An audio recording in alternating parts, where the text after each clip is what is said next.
Welcome, everybody. Can you hear me clearly? Boy, am I excited. Happy birthday to me yesterday. So, guys, there might be a couple of people coming in as we proceed, but we will proceed. I'm going to record it because I'm hoping to live stream it later on. And right now, I want to welcome Martina in the house, who's going to be our special speaker today. Martina is the founder of Boogie Down Botanicals. And she's going to talk about that. And she's also co-founder with other two beautiful women, and they're both in the house today, of the Healing Lounge, which has been going on for 7 years strong. Now, I can talk a lot about Martina, but I'm going to let her talk about herself.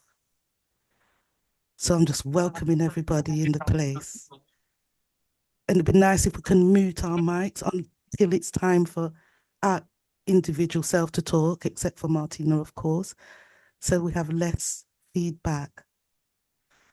But before we start, let's just sit in a tiny bit of silence so that we can be synergized together just for a few seconds. You're welcome to close your eyes and go inside. And I call forth all of our ancient guidance, all of our spirit guides on our ancient realms to be with us, to flow through us and with us as we align ourselves together and have some fun. A little bit later on, I'm going to open the mic for everyone to have their expression if they so want to. But right now, let us begin.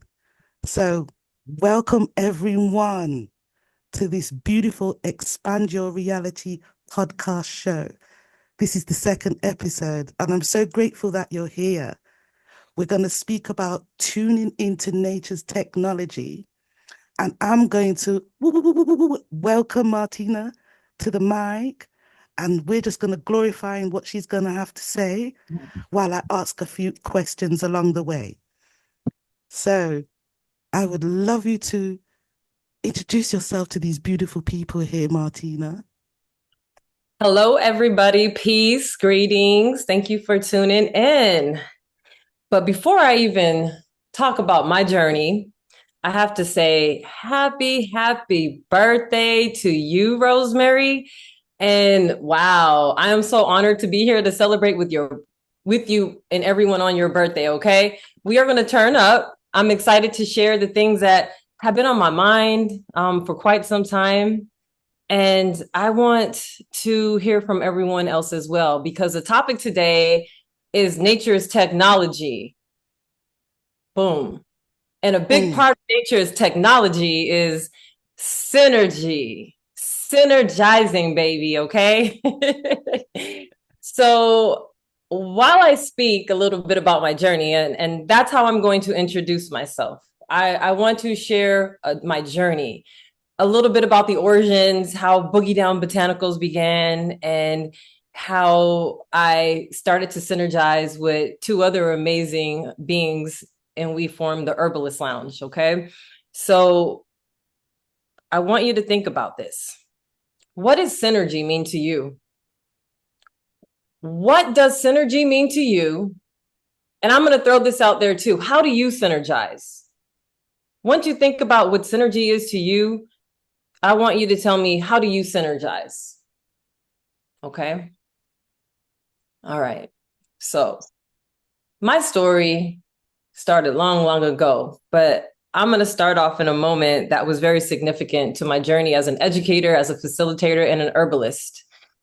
These are names. When I say I'm an herbalist, what does that make you think of? Maybe working with plants to heal, right? An educator, a teacher, a facilitator, but throw away the names and let's think about the journey, okay?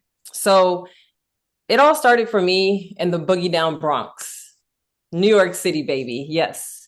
This is where I had a strong connection with nature in my adult life. It's where I gave birth to my first daughter. And I want to mention this because it proved to me that I can have a huge connection and a deep connection in a big city, right? Even in the city, I was surrounded by nature's technology. This is where I began my education career. And I worked in communities all throughout Harlem, which is a community in Manhattan. I also worked as an educator, and I did student advocacy in the South Bronx.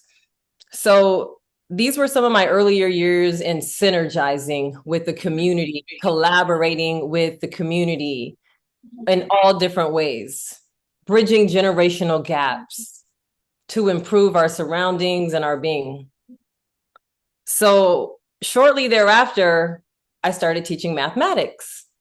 I always had an affinity to mathematics. I love math. I was one of those students who I love math class growing up. How many people tell me in the chat, did you love math? Do you love math? How do you feel about it? And as a child, okay, you see, I see people like,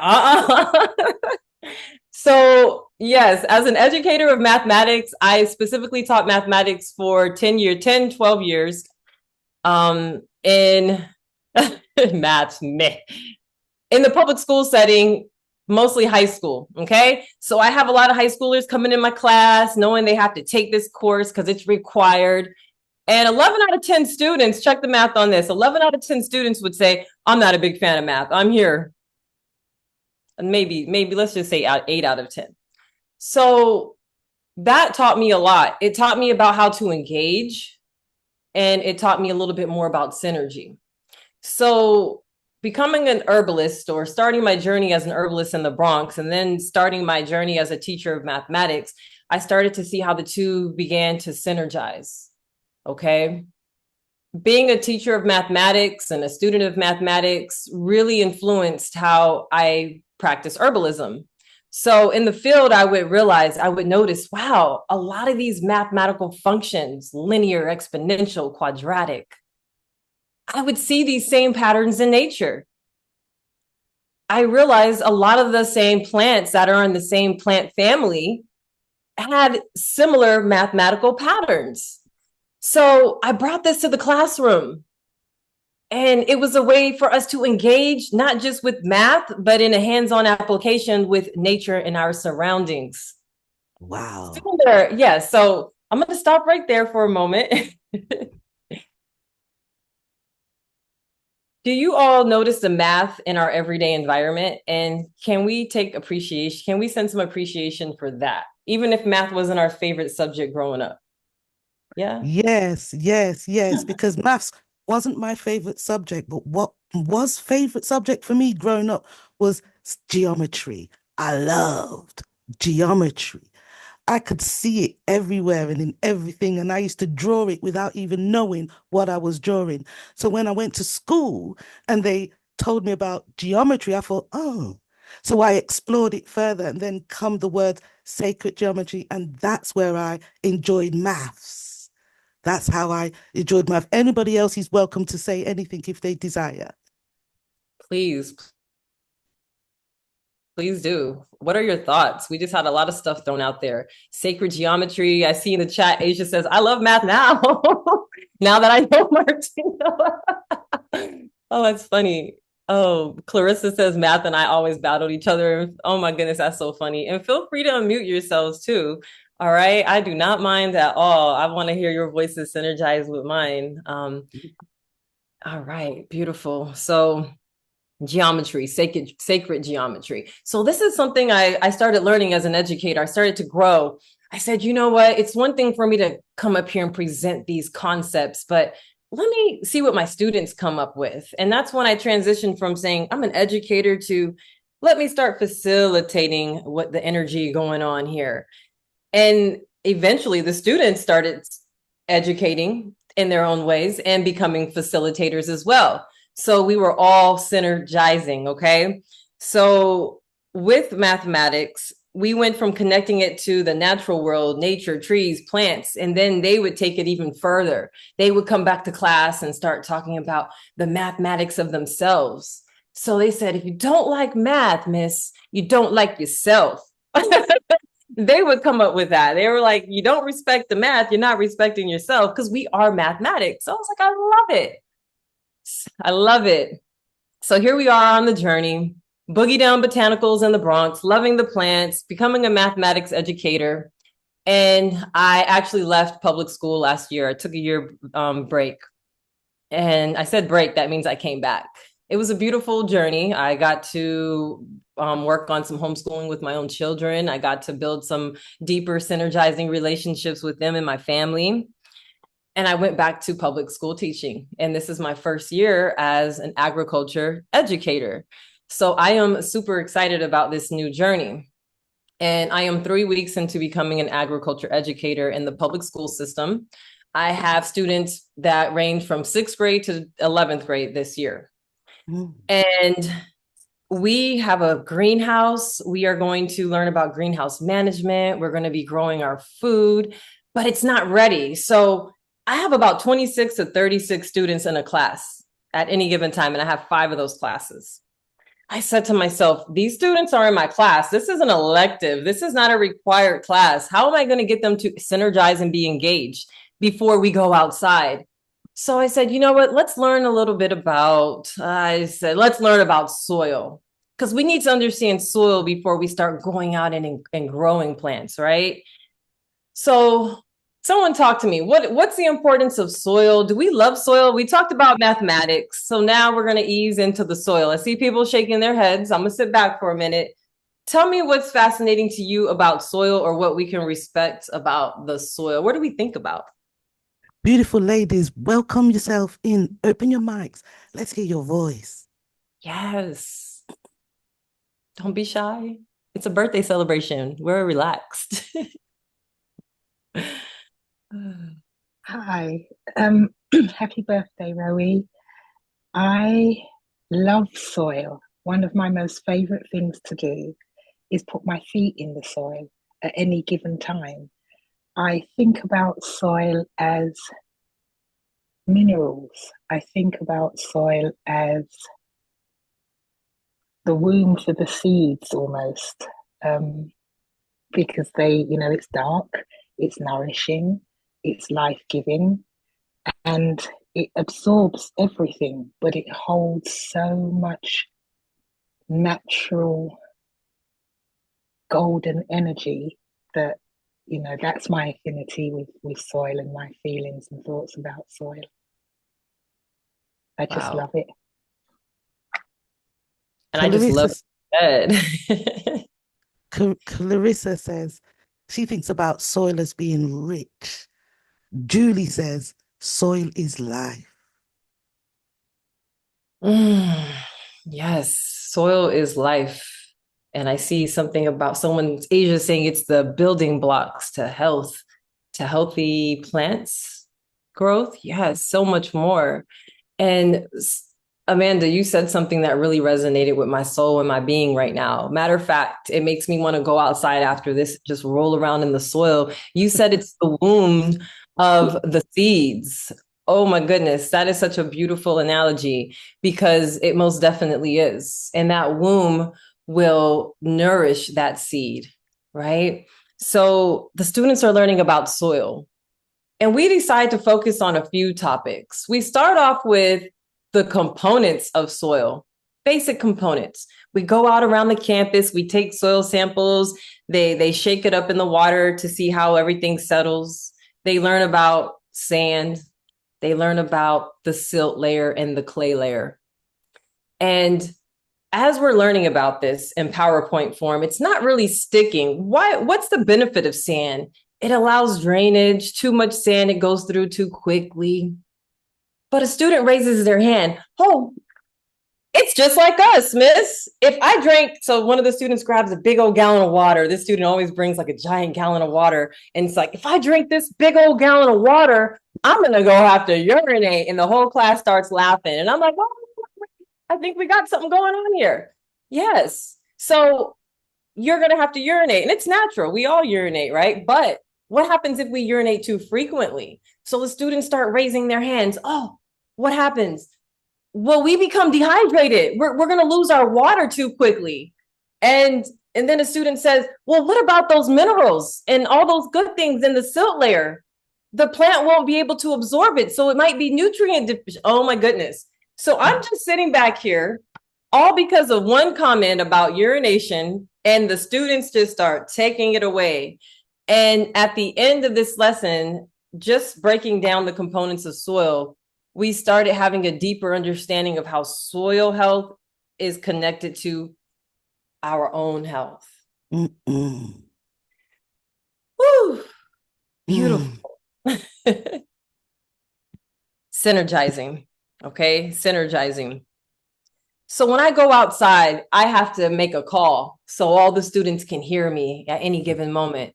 So the call is when I say plants rule, everyone says everything around me. So they're all talking and they're engaged outside, and I need to get their attention. There's something I need them to see. Plants rule, everything around me. Everyone gets quiet. We're paying attention. All right. But after this lesson, they said, Miss, it's more than just the plants that rule everything around us. It's all the microbes in the soil that really give plants that power.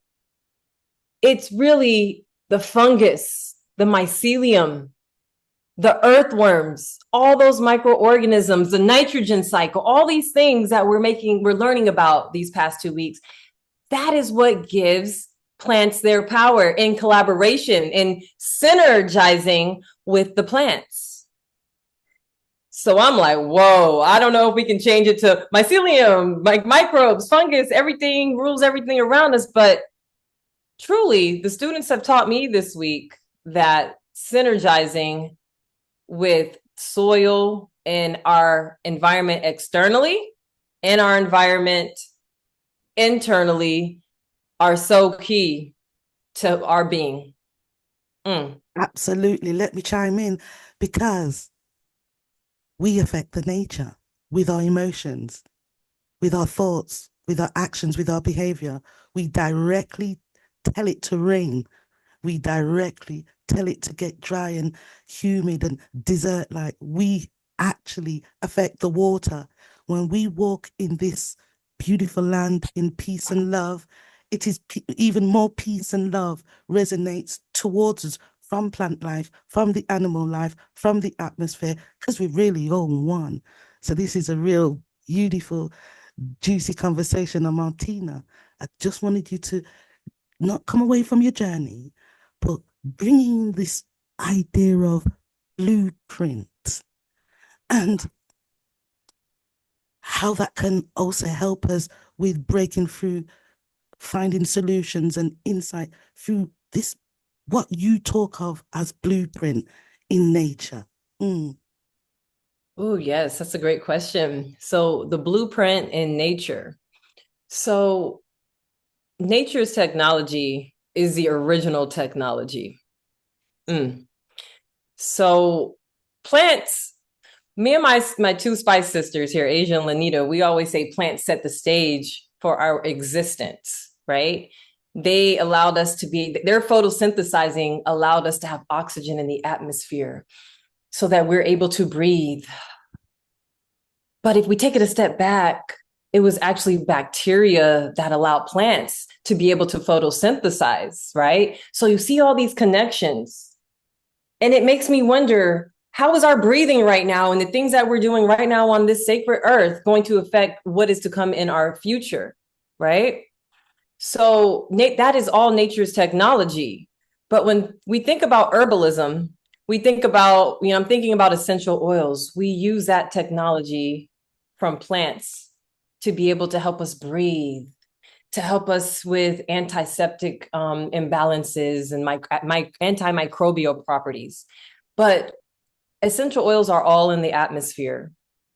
Plants and trees are exuding these essential oils all the time. So how can we help with, or how can we be part of nature's technology? Because we have to remember, don't we have these things within our being as well? Don't we have fungus? Don't we have bacteria, microbes inside our own gut? Don't we have our own soil in our gut that we need to collaborate with, to break down nutrients. When we don't feel good, we look for things external, such as herbs, to be able to take to create balance. Well, are we not like a microbe on this giant, beautiful planet we call Earth? And then Earth is floating in this beautiful place we call the cosmos. So inside, outside, the connection, I think about what can we do to be stewards of the earth? Mm. How are we contributing to better air quality in our everyday life? We know we need water internally, but what about the water external?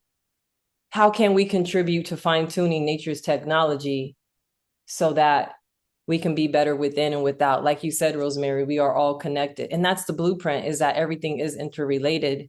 Mm. Going back to your journey now.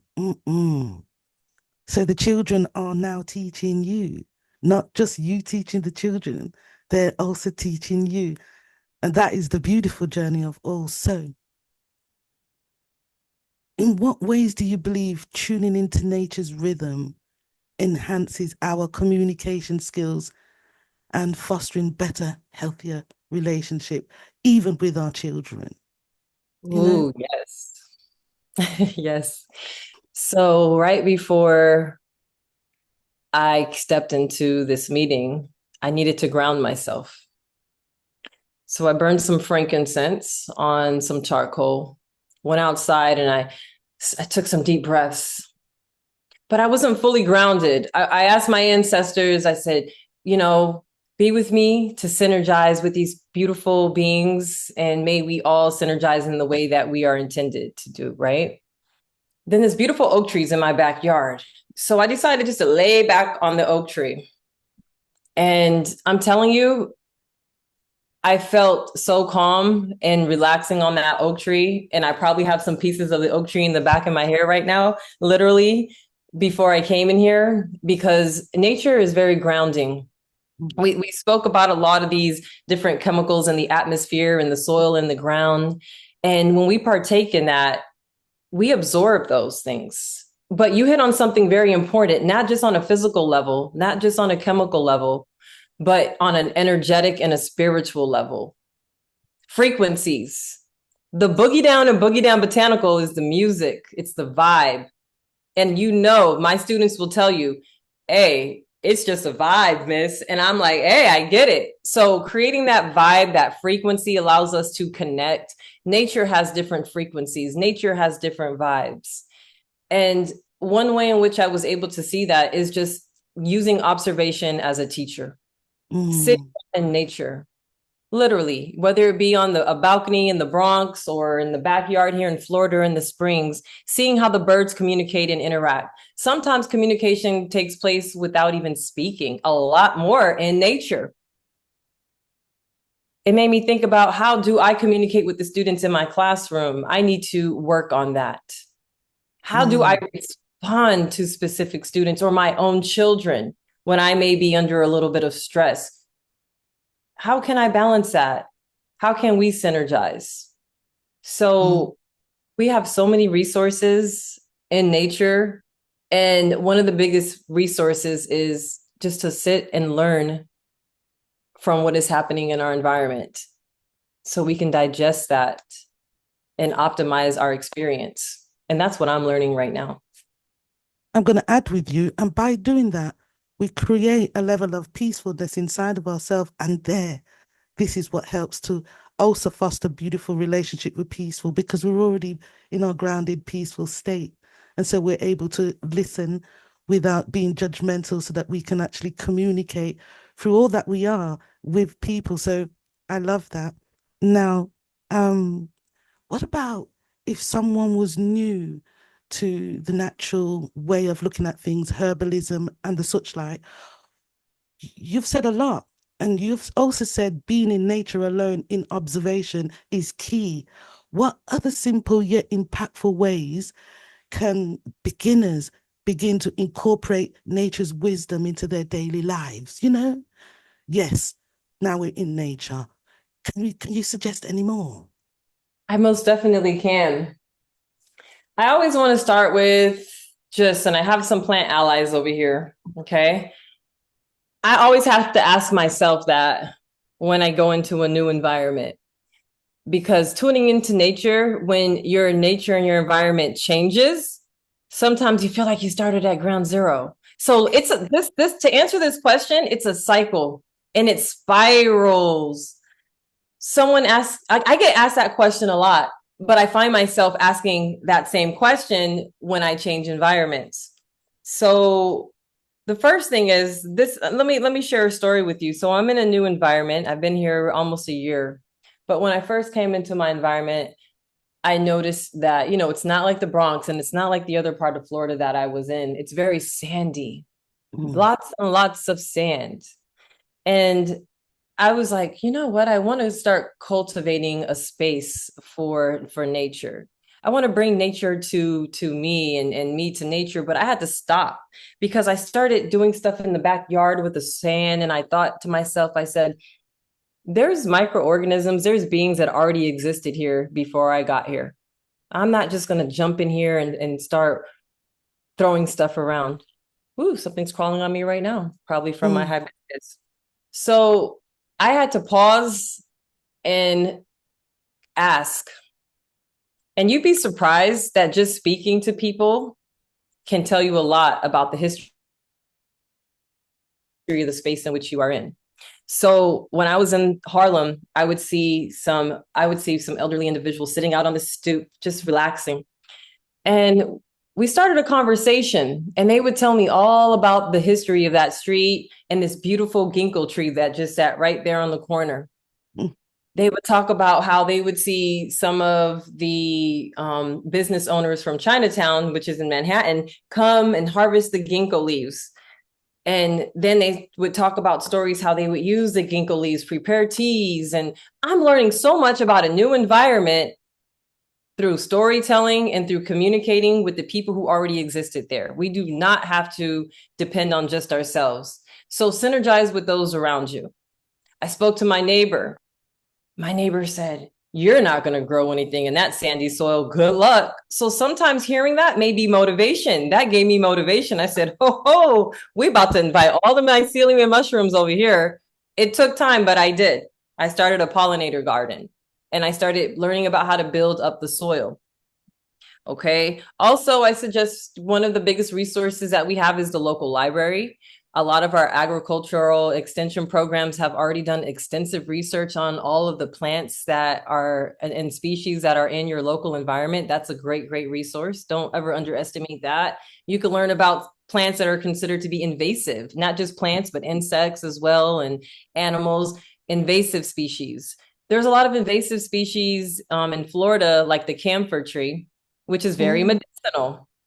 So when a plant is invasive or considered to be overabundant, for me, that's a message to say, hey, use me. I'm here. Okay. I am needed. Bitter melon is considered to be invasive and overabundant here. And I said, you know what? We need some bitters in our life, baby. Let's use it. So I learned a lot about my immediate environment, especially when I move around places, by utilizing those resources. So that plant that you're playing with, talk to me about that plant that you're caressing and playing with. Yes, most definitely. So I'm going to go back to nature's technology, how important it is for us to be stewards of our environment and the earth, right? Because now we understand how it's connected to us. For me, instead of asking, what herb can I use? What can I take? First, I say, what's going on with the waters in my bodies? What's going on with the elements, the air, the earth in my body? What do I need? Right? So working with those principles, I started working with those principles inside the soil. And one of the first plants that I planted is called cranberry hibiscus. It is a mallow family plant. And one thing I like about this plant is that it's easy to propagate. You can just take cuttings. Matter of fact, this cutting here, I'll plop it right back in the sand. And right now, I mean, the cuttings were about 12 inches long, and now they are soaring more than 7 feet tall in a matter of 3 months. And what's amazing about this species of hibiscus is that it has red foliage all year long. So even when it's not blooming, you're able to make a beautiful dark red tea that's rich in flavonoids. It's great for the blood. It's great for so many things. And you can harvest and use it throughout the year. Now, it does also have lovely flowers, so I can't wait for it to start blooming. But it grows nice and tall, and it provides a canopy for some of the plants that may need some shade. So this plant synergizes with some of my other plants. And if I'm able to call on someone from the audience right now, if they're able to unmute themselves, I want to call on one of my spice sisters. I'm going to get to this Herbalist Lounge and my spice sisters in a minute, but I have another plant that I've planted in my yard. It's called Black-Eyed Susan, and it is part of the aster family. Mm. And I was so happy because with this plant, yesterday I went outside and I saw a big old mushroom popped up from it. So I wanted to, like a child, I wanted to pull the mushroom up and see if I can see the mycelium thread-like roots underneath it. I know I'm bringing mycelium and microorganisms to the soil. I'm building the sand to healthy soil. And when I did that, I saw all the mycelium threads beneath, and it was tied and attached and intertwined with the roots. And it reminded me of those symbiotic relationships that different microorganisms foster with plants. So, Lanita, are you there? I wanted to call my sister Lanita because you know how somebody embodies different plants like rosemary. You were talking so beautifully about Damiana recently. Oh my goodness. Lanita, can you talk about Black-Eyed Susan? So I know people probably want to hear about Black-Eyed Susan. Even if you know about Black-Eyed Susan, I love the way Lanita has built a beautiful, intimate relationship with Black-Eyed Susan. Yeah. Can you hear me? Yes. Okay, good. She is a wonder. She was popping up all over the place, and I kept saying, what is this? What can I do with it? It must want me to do something because it keeps popping up. She is so abundant. And then when I started studying about the properties, I found out that it's an immune boosting plant. And it is so wonderful to work with. And along with being an immune boosting plant, as a medicinal benefit of the plant, it also is wonderful for dyeing with, to use to make colors with. So for people that like to do natural art or natural fabric dyeing, that Black-Eyed Susan is your go-to plant. And the best thing about it is you don't have to plant it. It comes back every year without you doing anything to it. And it's just so abundant and so there, asking you, telling you, hey, it's got that yellow shiny around it saying, hey, look at me. I'm here for you. And that's what you want. That's what that Black-Eyed Susan reminds me of. Thank you. Okay. So Black-Eyed Susan, y'all, okay? Does anyone recognize this plant here? Or want to take a guess? Let me look. Oh.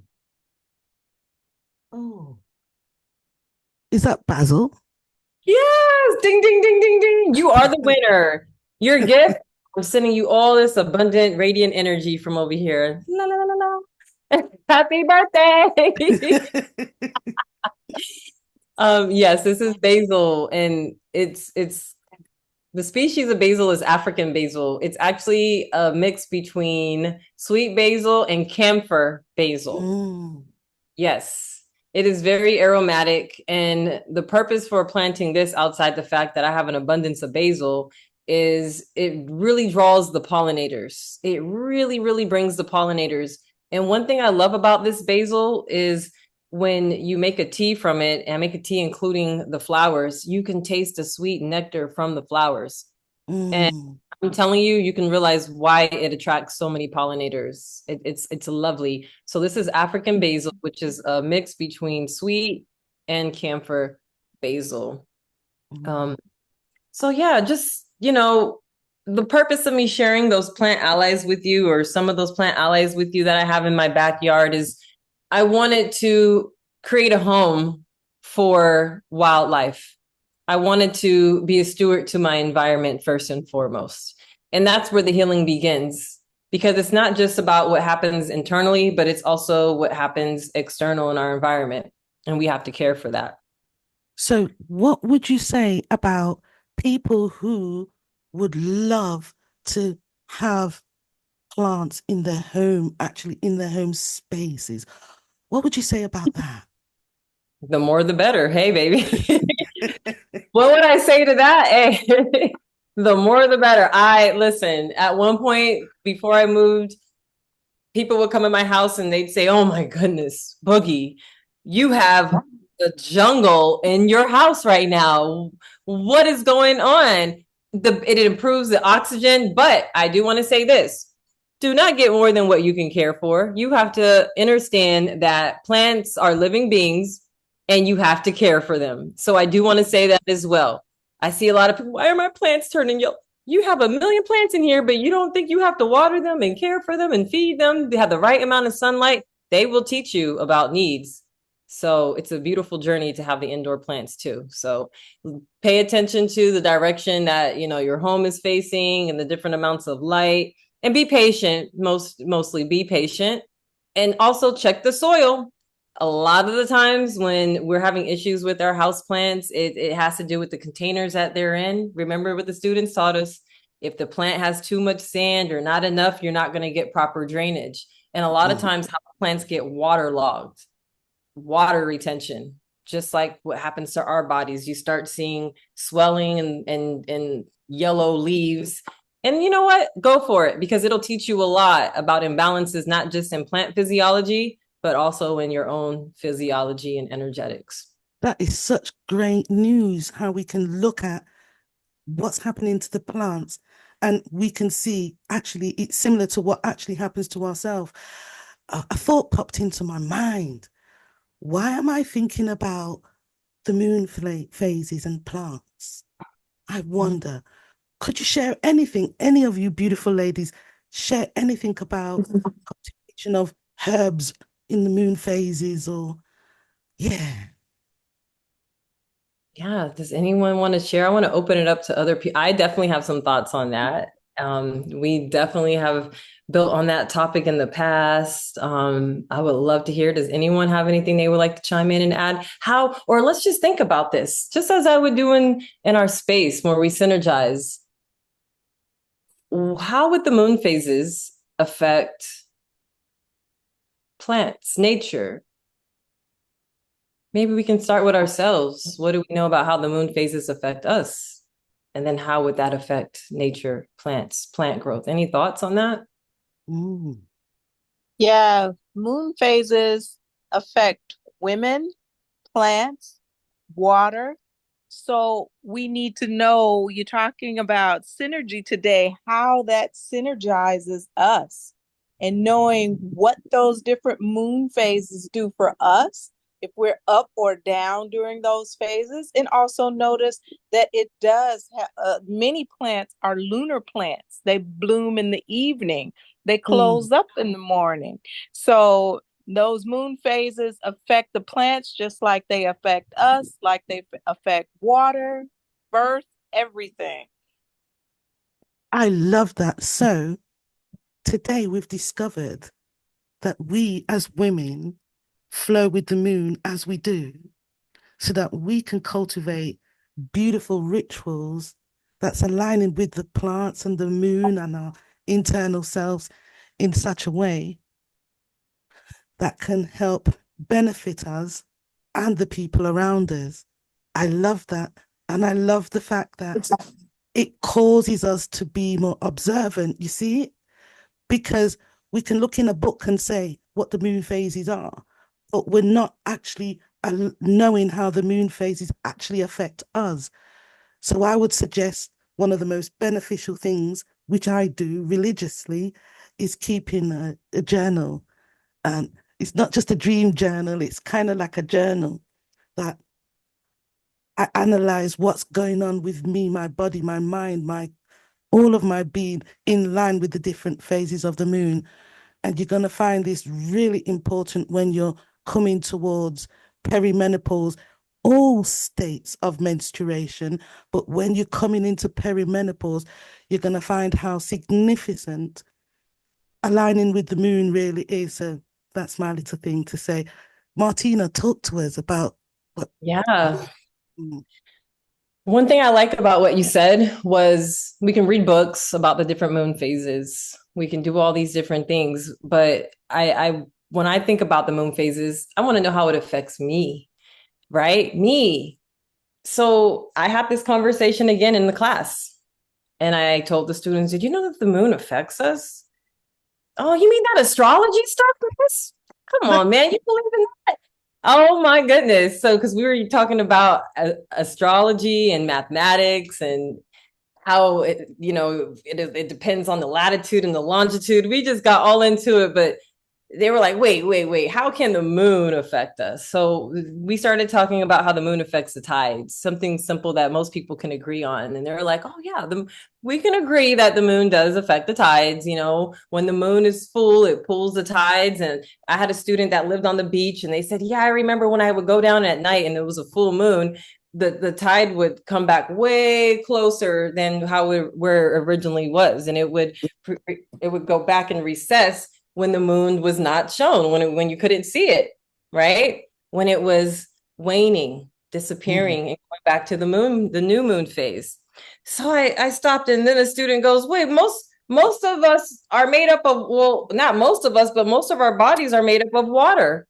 Ah, yes. Okay. So if the moon can affect the oceans, do you think it's not going to affect us beings, meaning that we're mostly made up of water, right? And we started thinking about plants, how it relates to plant growth. We know that the roots have to pull up the water through the soil and move upward into its stems, right? And to its tissues and the leaves. And it's so important. On a full moon, it pulls up a lot of those nutrients above ground, which is why they say you can harvest the above ground parts to have the most nutrient dense plants when you forage. Now, when they say it's a new moon, most of the energy is concentrated in the roots because the energy is going down inward. When we go into that new moon phase, what do we think of? Well, I think about setting new intentions, getting ready for a new cycle. I go outside and I see nature not as active above ground, but I know there's a lot of synergy and energy going on below ground, a lot of planning, a lot of intentions for this next cycle that's to come. And it is said that's when you can harvest some of your most abundant and nutrient rich root herbs. So phases of the moon are a beautiful thing.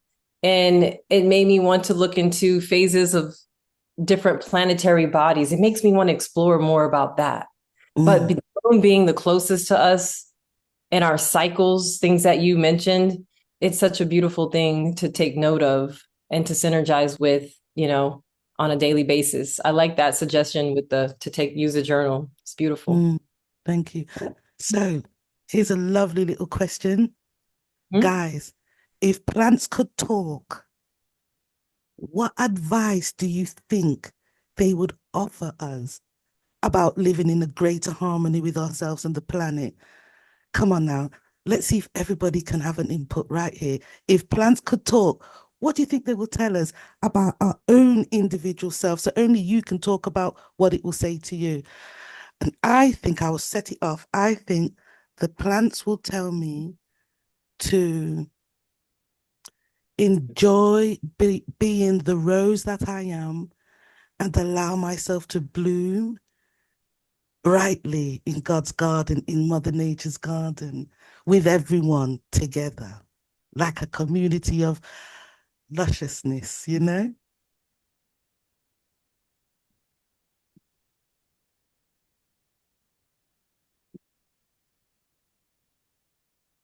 Carmen, what?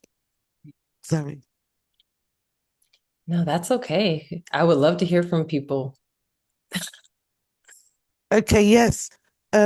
Asia says, I think it depends on the plant. Okay. Well, What kind of plant are you today? So, hello everybody. So maybe I think today, sometimes I can get humor from plants, right? So I think today is maybe more of a jovial type of plant situation, plant synergy. So, you may see um, one plant that you may have planted somewhere, but you have another plant growing out of the same bed that you did not plant, right? And so it's just like, okay, well, this is maybe what you expected, but this is what you have here, right? So we're still growing, we're still thriving, and there's still joy in that. It's now it's making me reflect back to I have, some tower garden things. And so one time there was this just humongous tomato plant and it gave me so many tomatoes, but I hadn't planted it. Something else planted it, but it was saying, I'm here, I'm going to grow, I'm going to thrive. And I'm like, wait a minute, where this thing come from? But it brought so much joy. And it was good too. So yeah, I think sometimes, plants are like people, people are like plants, and it just depends on their message and what you're willing to receive. Anybody else?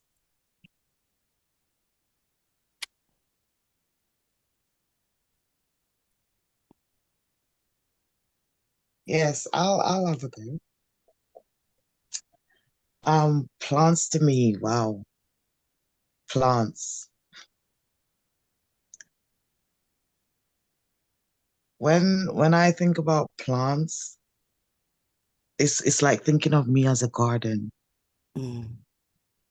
It's like thinking of me as a garden, and each flower in this garden is just me.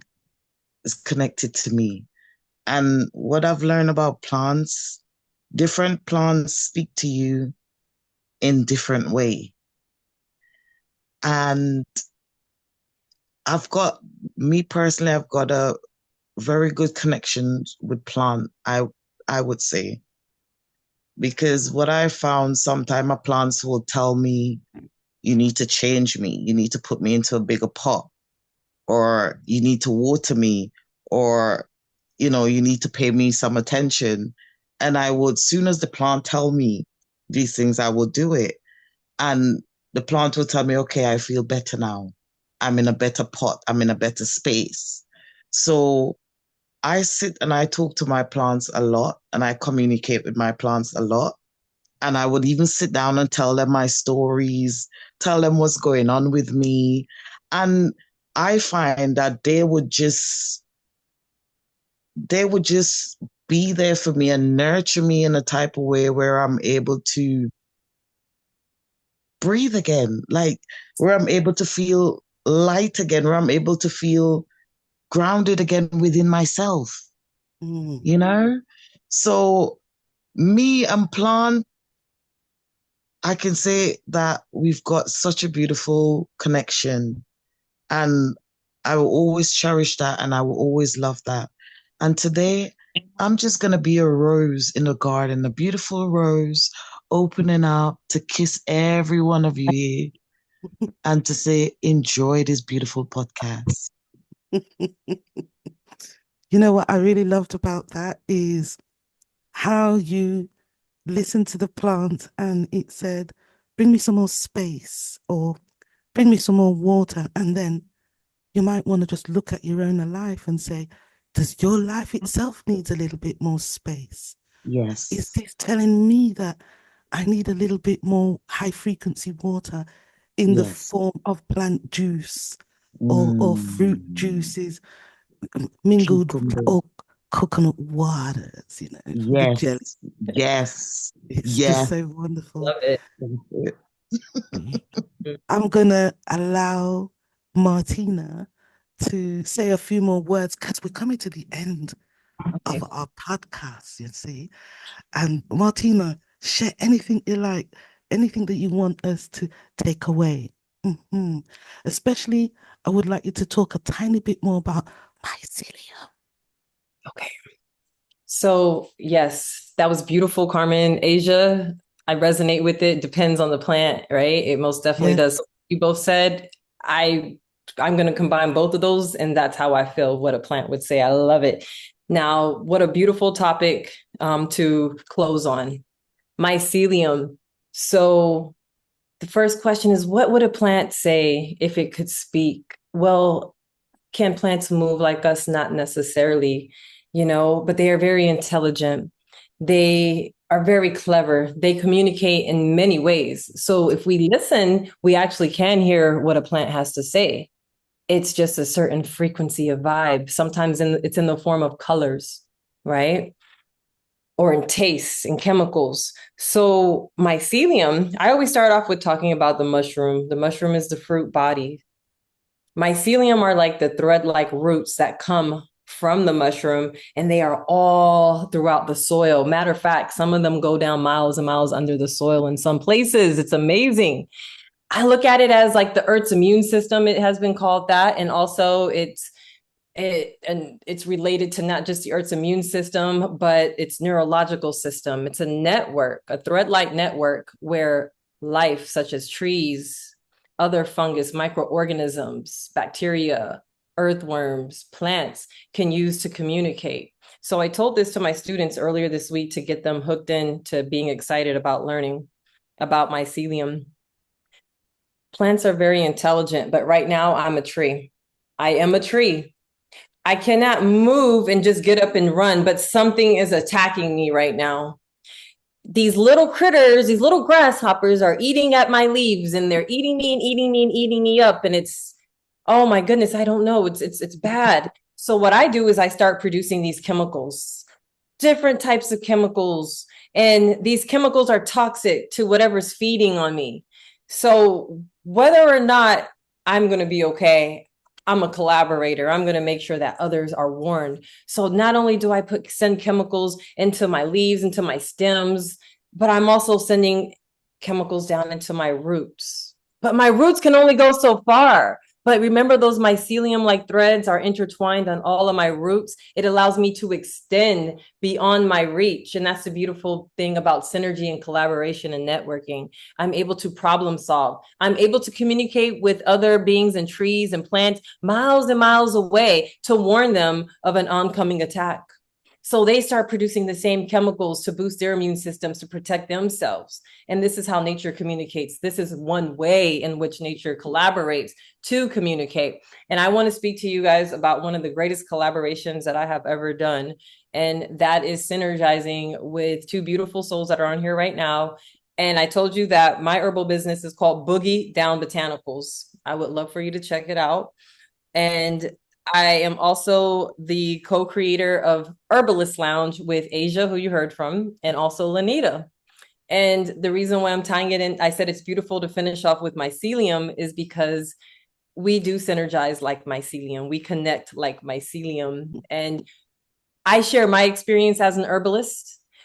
Asia puts her twist on and her flavor, and Lanita comes in, and together we are the three Spice Sisters. So I would like briefly, Asia, are you there? Lanita, are you there? Where are my Spice Sisters at?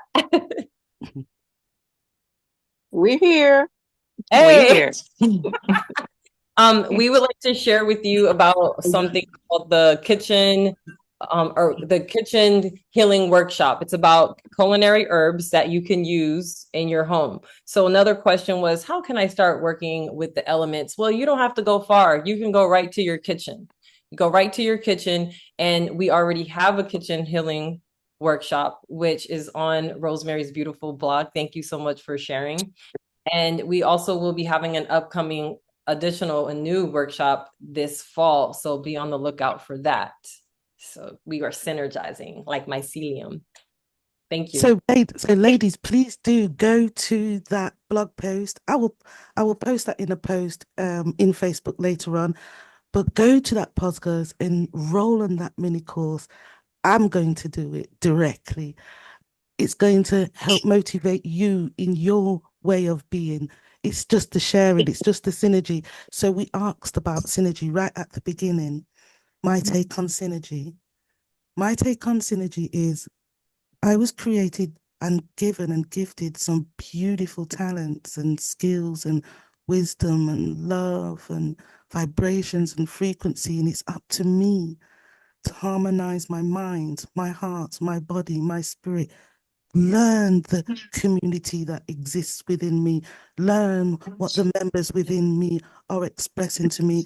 By doing so, then I can give out all of that eminent beauty into the community because you all are doing the same, and then we synergize together. That's my take on synergy. Beautiful.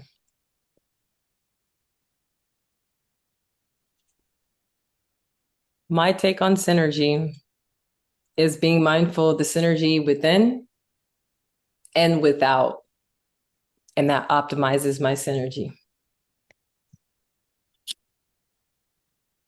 So awareness is like a crucial aspect of synergy. Self-awareness is paramount to be able to live a synergistic life with all nature, all creations, all life forms.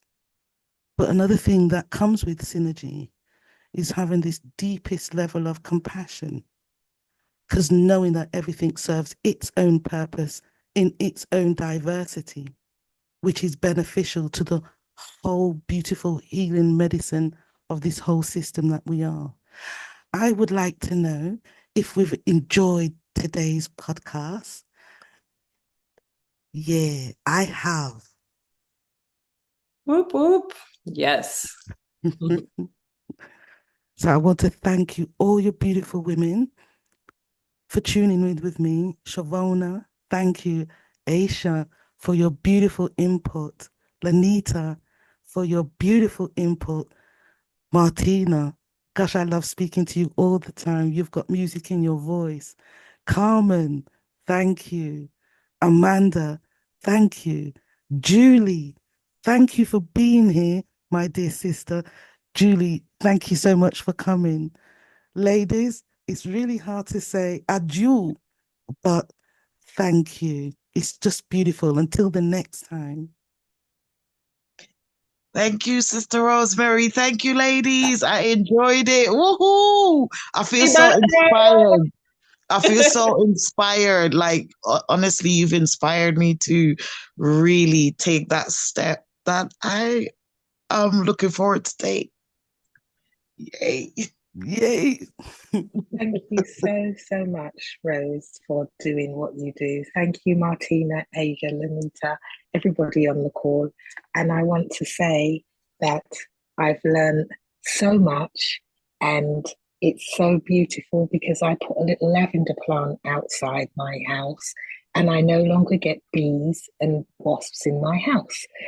Everything is outside, but they're wonderful pollinators. So thank you for kind of making that connection for me. And thank everybody for just being here and having this beautiful synergistic party on Rosie's birth month.